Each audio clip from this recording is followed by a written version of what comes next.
Sunday Sundarakanda రచన Shri సుందరదాసు MS Ramarao గారు. ట్రాక్పై గానం గాన కళారత్న శ్రీ వెంపటి సత్యనారాయణ తెనాలి. వ్యాఖ్యానం విశ్లేషణ సహజ కవి డాక్టర్ అయినాల మల్లేశ్వరరావు తెనాలి.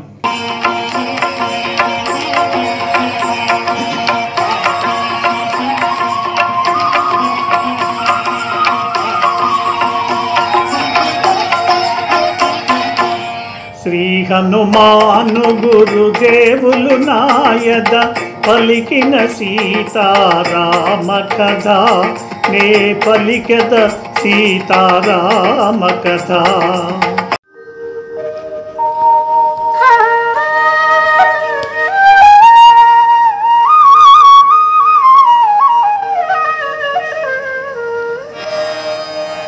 రాముని సీత ఇటులుండునా,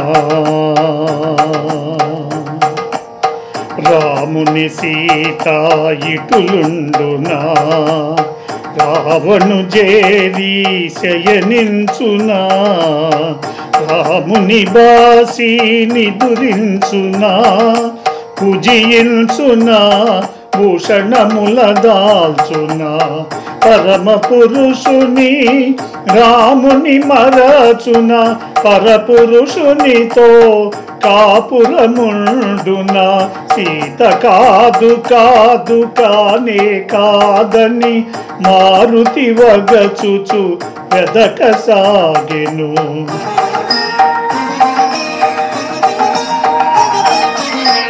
ఓవగరాని తావుల బోతి, చూడగరానివి ఎన్నో చూచితి, నగ్నముగా పరున్న పరకాంతల పరిశీలనగా పరికించి తిని, ప్రతికేళి సలిపి సోలిన రమణులు ఎన్నెందరినో పడగాంచి తిని, ధర్మముగానని పాపినైతినని పరితాపముతో మారుతి కృంగెను. శ్రీ హనుమాను గురుదేవులు నాయద పలికిన సీతారామ కథ, నే పలికెద సీతారామ కథ. లంకానగరంలో తన సహజ స్వభావంతో కోతి చేష్టలు ఎన్నెన్నో చేశాడు. పవనసుతుడైన ఆంజనేయుడు మండోదరిని జానకీమాత అనుకొని మళ్ళీ ఆలోచనలో పడ్డాడు. ధర్మస్వరూపుడైన నా స్వామి శ్రీరామచంద్రుని ధర్మపత్ని అయిన సీతామాత ఈ విధంగా ఉంటుందా? దుర్మార్గుడైన రావణుని చెంత శయనిస్తుందా? అసలు శ్రీరామచంద్రుని వదిలి నిద్రించగలదా? భోజనం చేయగలదా? రత్న ఖచ్చిత ఆభరణములను ధరించగలదా? అంతేకాదు, పరమ పురుషుడైన శ్రీరామచంద్రుని మరువగలదా? పరపురుషునితో కాపురం చేయగలదా?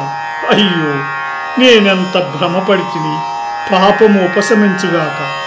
నేను చూసిన ఆ సౌందర్య రాశి సీతామ తల్లి కానే కాదు అని మారుతి చింతిస్తూ మరల సీతమ్మ తల్లికై వెదకసాగాడు.